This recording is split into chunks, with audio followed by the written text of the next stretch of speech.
To this day, for reasons unknown, my mother unalived my oldest daughter when I gave her the kids to babysit. English is not my first language, so I apologize in advance if I occasionally use the wrong word. This happened 4,456 days ago, on Wednesday, November 2, 2005. My husband and I got married in 2002 and had our son 10 months later in the same year. In May 2004, we welcomed our twin girls. My family was so beautiful. Every time I took a picture of us, we looked like the families in the stock photos you can find on Google. I can no longer look at the pictures of us because it makes me too angry. When my twin girls were born, we had no issues in the hospital. They were born right on their due date, latched perfectly, and passed all their postnatal tests with stellar stats. However, when we brought them home, we noticed that one of the girls, let's call her OD, for older daughter, since she was a whole 4 minutes older than her sister, was developing a rash. I hadn't really dealt with allergies in kids since my son didn't have them, and neither did any child or adult in my entire family. We went to the doctor several times, and they knew that she was having an allergic reaction to something, but every test came back negative, and we couldn't figure out what it was. It took 3 more months to figure it out. During that time, her allergic reactions got more and more severe. At one point, she was the only baby in the history of the hospital who had to be kept in a clean room because she seemed to have a reaction the minute she left. When that happened, we began an elimination therapy that would rival the lifestyle of monks.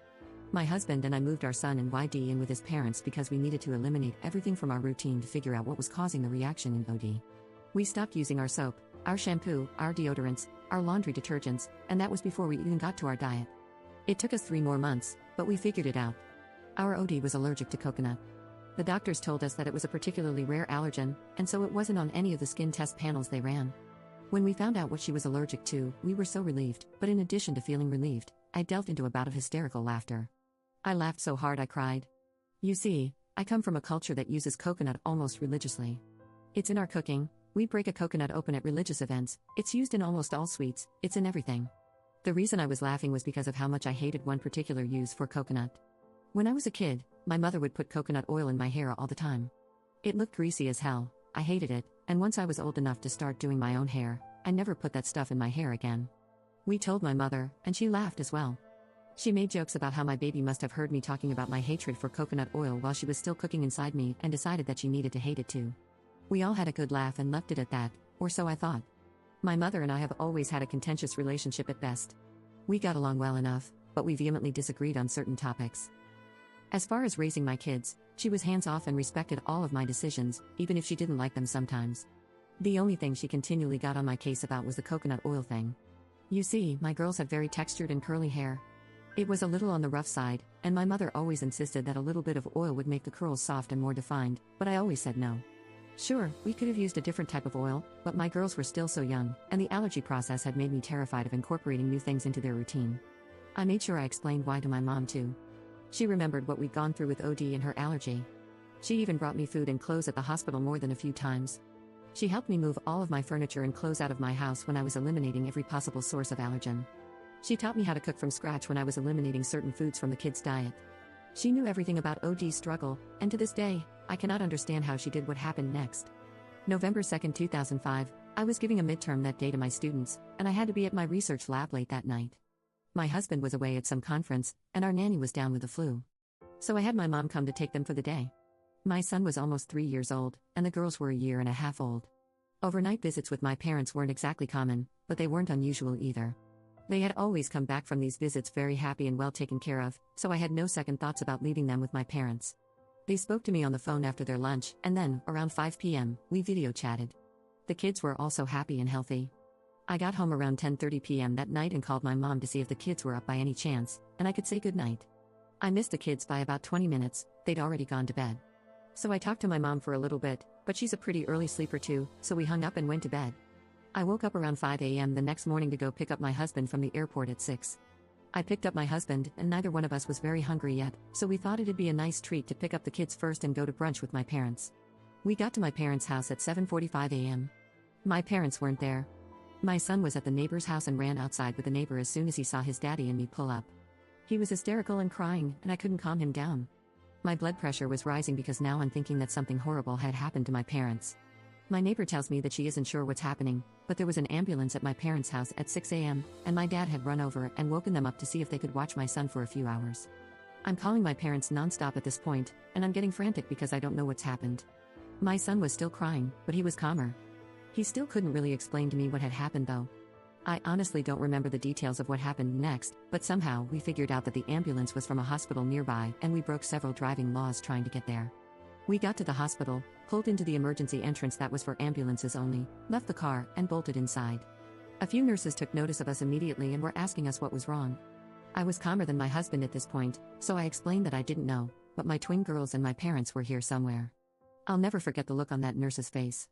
She knew exactly who I was at that moment, and she was about to cry. Another nurse took me and my husband to an empty room and asked us to calm down and listen to the doctor before we went to find my family. My mother had put coconut oil in both my daughter's hair when they were playing the previous day before bed.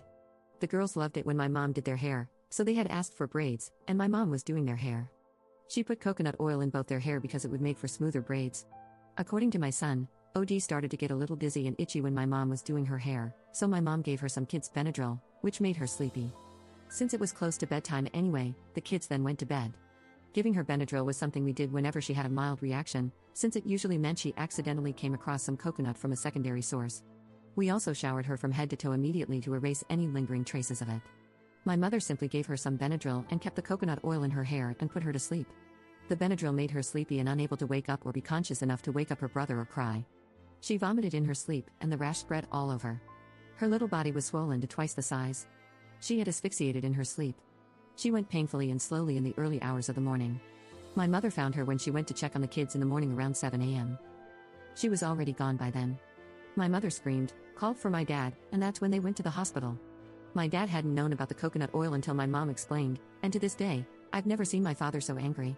He was still unable to look at my mother, out of fury, or me, out of shame, when I saw him at the hospital. They had rushed to the hospital hoping there was some way to save OD and to get YD checked out immediately since he thought she might have a mild allergy as well. I can't even explain to you the emotions my husband and I felt. I remember seeing my little girl and just being in denial. There was no way that she was gone. This had to be a horrible, horrible nightmare.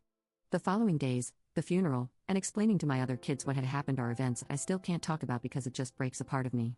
My mother was investigated, as was my entire family.